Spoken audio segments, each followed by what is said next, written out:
आपका स्वागत है आपके अपने चैनल ब्रिलियंट शिक्षा वनिता चंद्रा में। फ्रेंड्स, आज हम करेंगे हिंदी की क्षितिज क्लास 9th की, जो हमने स्टार्ट कर रखी है। लेकिन अगर उससे पहले अगर आपने हमारे चैनल को लाइक, शेयर और सब्सक्राइब नहीं करा तो प्लीज़ चैनल को सब्सक्राइब करें और बेल आइकन का बटन भी प्रेस करें ताकि आपको आगे वाले वीडियो का नोटिफिकेशन मिल सके।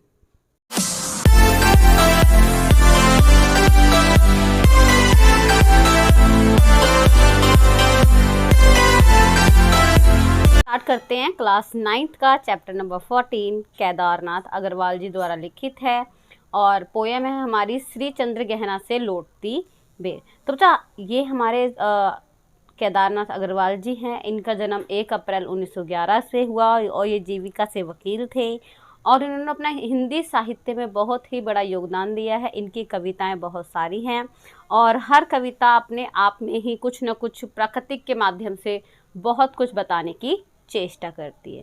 तो चलो आइए स्टार्ट करते हैं। श्री चंद्र गहना से लौटती बेर। आपको बताया कि केदारनाथ अग्रवाल जी बहुत ही अच्छे हमारे कवि रहे हैं, है ना। तो उन्होंने बच्चा बहुत सारी कविताएं लिखी हैं, नींद के बादल, युग की गंगा, फूल रंग नहीं बदलते, इस तरह की। ठीक है, तो बच्चा जो हमारी कविता है चैप्टर नंबर 14 में क्षितिज भाग में, ठीक है, 9th क्लास में, चंद्र गहना से लौटती बेर। अब बच्चा चंद्र गहना से लौटती बेर क्या है? बच्चा चंद्र गहना गाँव का नाम है और जब वो उस गांव में गए थे तो जब वो वहाँ से लौट रहे थे तो वो क्या होगा बच्चा, एक खेत के किनारे बैठ गए और वहाँ पे उन्होंने जो चित्रण देखा उन्होंने उसको अपनी कलम के माध्यम से कविता का रूप दे दिया। तो यही उनकी कविता है चंद्र गहना से लौटती बेर। और क्या क्या उन्होंने विशेषताएं देखी वो सब हम इसमें बात करेंगे। और चंद्र गहना क्या है? गाँव का नाम। तो क्या बोल रहे हैं हमारे कवि? देख आया चंद्र गहना, देखता हूँ दृश्य अब में, मेड़ पर इस खेत की बैठा अकेला, एक बीते के बराबर ये हरा ठिगना चना, बांधे मुरेठा सीस पर छोटी गुलाबी फूल का, सज कर खड़ा है पास ही मिलकर उगी है बीच में अलसी हटीली, देह की पतली कमर की लचीली, नीले फूल सिर पर चढ़ाकर। मतलब देखो यहाँ पे क्या है, एक एक लाइन का मतलब समझते हैं बच्चा। हिंदी साहित्य हमारा 2 भागों में है, जैसे मैंने आपको पहले ही बताया है, गद्य और पद्य में। तो ये हमारा पद्य भाग है। तो लेखक क्या बोल रहे हैं, मतलब जो हमारे अग्रवाल जी वो क्या बोल रहे हैं? देख आया चंद्र गहना, मतलब उन्होंने वो बोल रहे हैं मैं जो गांव है चंद्र गहना वो देख आया हूँ, देखता हूँ दृश्य अब में। और अब क्या देख रहे हैं बच्चा? वो एक खेत के किनारे पे खड़े हैं, उसका वो दृश्य देख रहे हैं। मेड़ पर इस खेत की बैठा अकेला। अब मतलब मेड़ क्या होता है, वो क्या देख रहे हैं? खेत के ना, मतलब एक खेत होता है उसको डिवाइड करने के लिए ना बीच में लाइनें लगा देते हैं ना, मिट्टी से बना देते हैं थोड़ी थोड़ी ऊंची उठा के, तो उसको बोलते हैं मेड़। तो इस मेड़ पर इस खेत की बैठा अकेला, कौन बैठा है? एक बीते के बराबर एक हरा ठिगना चना, मतलब चने का पौधा लगा हुआ है उस मेड़ पर, वो एक बीते के बराबर। एक बीता कितना होता है हमारा? अंगूठे से लेके जो हमारी छोटी उंगली होती है वहां तक जो हम नापते हैं तो उसको बोलते हैं एक बीता। तो इतना छोटा चना है। लिखा है बांधे मुरेठा शीश पर। अब अच्छा मुरेठा, और इन्होंने ना हर मतलब प्रकृति की तुलना मानवीय से करी है। और जब हम क्या होता है हमारे पास अलंकार होते हैं, अलंकार की वीडियो हमारे चैनल पे पड़ी हुई है। अलंकार क्या होता है बच्चा? मानवीकरण अलंकार। जब निर्जीव चीजों में सजीव चित्रण कर दिया जाता है तो उसको बोलते हैं मानवीकरण अलंकार। मतलब ऐसी चीजें जो बोल नहीं सकती लेकिन उनको बोलता हुआ दिखा दिया, है ना, तो उसको बोलते हैं मानवीकरण अलंकार। तो बोल रहे हैं बांधे मुरेठा शीश पर छोटे गुलाबी फूल का। बच्चा जो चना होता है ना उसका जो फूल होता है वो गुलाबी रंग का होता है ना। और ऐसा लग रहा है जैसे शादी में जो दूल्हा होता है ना वो सर पे मुरेठा बांध लेता है, पगड़ी बांध लेता है, वैसे ही चना लग रहा है। ठीक है, तो उन्होंने तुलना कर दी, कंपेयर कर दिया, मानवीकरण अलंकार कर दिया। सज कर खड़ा है, मतलब कैसा? दूल्हे की तरह खड़ा है। तो यहाँ पे बच्चा जो चने की तुलना है वो किससे करी है कवि जी ने? हाँ, एक दूल्हे की तरह, कि दूल्हा जिस तरह सज के खड़ा होता है उसी तरह खड़े हो ना।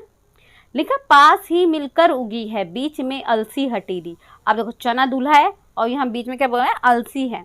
अब अलसी के पौधे आपने गांव में देखे होंगे, नहीं देखे होंगे तो आपकी मम्मी दादा दादी उनको पता होगा। तो बच्चा अलसी क्या होती है? जो हमारे खेत लगे होते हैं ना, मतलब फसल लगी होती है उनके बीच में ही उग जाती है कहीं से भी, तो उसको लिया उसको हटीली बोल दिया, मतलब जिद्दी बोल दिया है।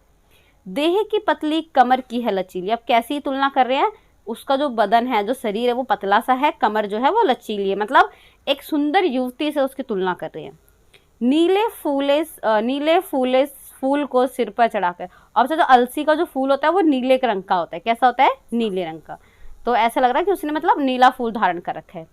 कह रही है जो छुए ये दू हृदय का दान उसको, मतलब और क्या कह रही है कि अगर जो ये फूल छू लेगा उसको क्या कर दूंगी मैं, अपना जीवन समर्पण कर दूंगी, उसको मैं अपना हृदय दान कर दूंगी। ठीक है, तो मतलब यहाँ पे क्या बोल रहे हैं, एक स्वयंवर वाली बात हो गई है ना। चना खड़ा है, चना दूल्हा बन के खड़ा है, और जो अलसी है वो खड़ी है, और वो क्या कह रही है कि मैं मतलब स्वयंवर तभी करूंगी, विवाह तभी करूंगी जब कोई मेरे ये जो ऊपर मतलब फूल है इसको कोई छू दे। ठीक है, तो ऐसी कल्पना कर रहे हैं कवि चने और अलसी के पौधे को देखकर। और सरसों की ना पूछो, मतलब वहां पे सरसों भी उगी ही है।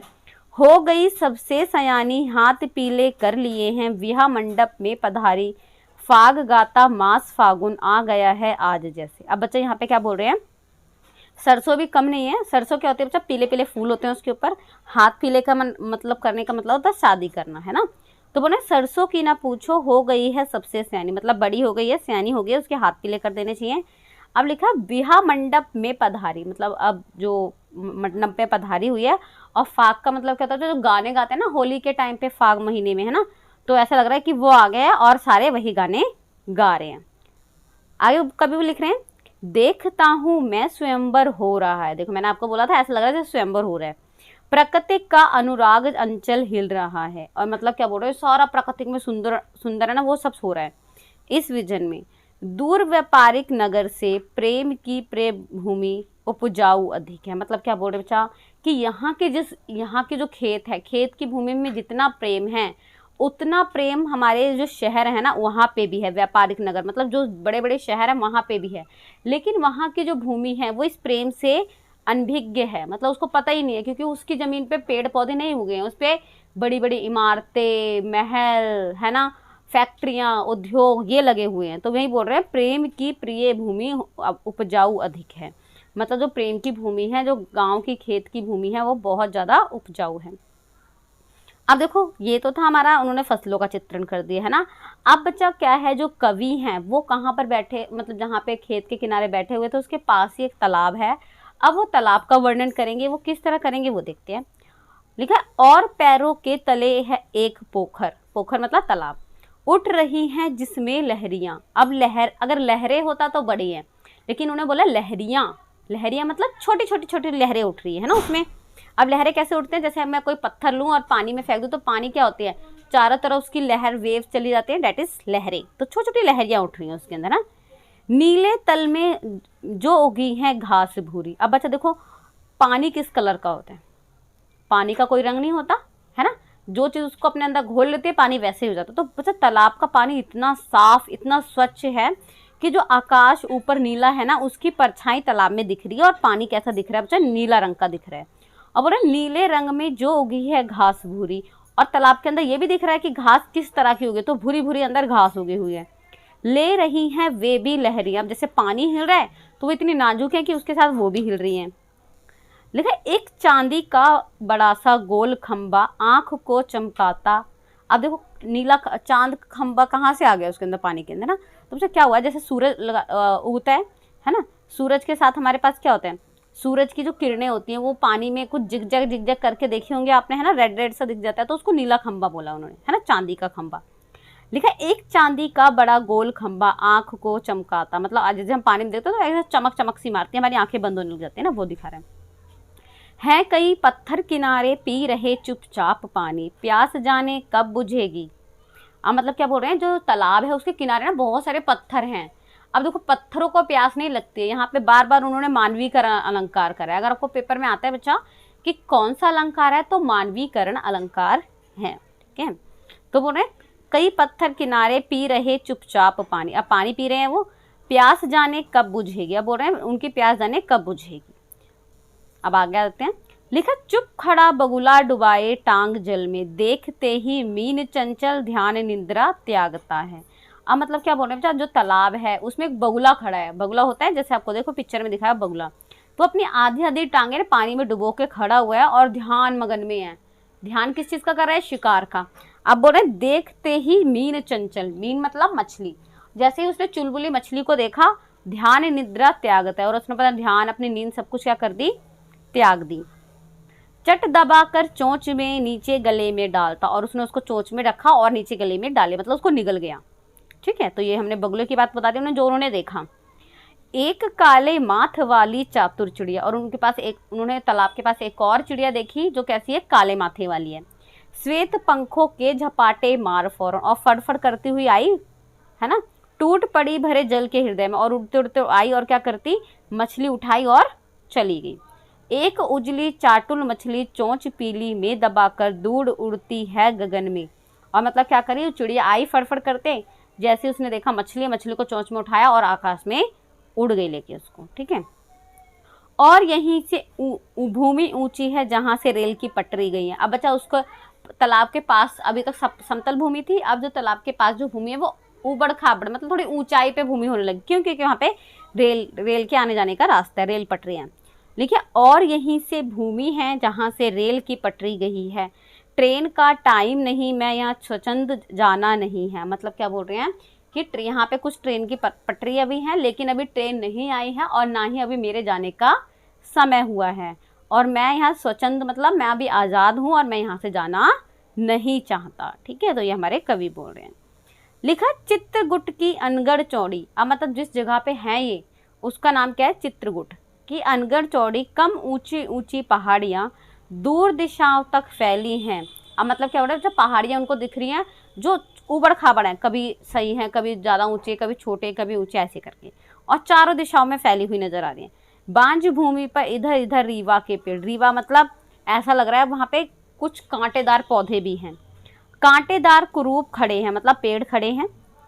सुन पड़ता है मीठा मीठा रस टपकाता, सुग्गे का स्वर टैटे। अब मतलब क्या बोल रहे हैं, वहाँ पे कांटेदार पेड़ खड़े हैं, और जो सुग्गा मतलब जिसको हम बोलते हैं तोता, है ना, तोते का जो स्वर आ रहा है वो भी कैसा आ रहा है बच्चा, मीठा मीठा लग रहा है उनको। वन स्थली का हृदय चीरता, और मतलब जंगलों में क्या हो रहा है, जैसे अमृत घोल रहे हैं वैसा प्रतीत हो रहा है। उड़ता गिरता सारस का स्वर टिरटो टिरटो मन हो जाता, उड़ जाऊं मैं पर फैलाए सारस के संग, जहां जुगुल जोड़ी रहती, हरे खेत में सच्ची प्रेम कहानी सुन लूं चुप्पे चुप्पे। अब मतलब क्या बोल रहा है कि मेरा यहाँ से जाने का जी नहीं कर रहा है, मेरा मन कर रहा है, जैसे सारस का ट्वर होता है ना, टिरटो टिरटो, तो मेरा मन भी कर रहा है, मैं काश मेरे पंख होते और मैं फैला के दूर गगन में उड़ जाता, और जहाँ पे वो हमारे जो बगुले हैं, जो सारस है, उनकी जोड़ी रहती है, मैं वहाँ चला जाता और उनकी मैं स्टोरी सुनता। तो बच्चा ये हमारा चैप्टर था, है ना, चंद्र गहना से लौटती गहना। तो इन्होंने, कवि ने हमारे बताया है कि जब वो गांव से वापस आए तो उन्होंने खेत का वर्णन देखा, खेत को देखा, तालाब देखा, बगुला देखा, सारस देखा, है ना, ये सब उन्होंने देखे हैं। और उन्होंने इसमें क्या करा बच्चा, मानवीकरण अलंकार करा है। तो जो हमारे कवि हैं उन्होंने जैसा दिख रहा है वैसा तो बोला ही बोला है, साथ में उसकी तुलना किससे करिए, मानव से करिए। तो बच्चा ये थे हमारे पोयम चंद्र गहना से लौटती बेर। आई होप आपको समझ आई होगी। अगर आपको कोई भी प्रॉब्लम हो तो आप हमसे कमेंट बॉक्स में कमेंट करके पूछ सकते हैं। Thank you so much.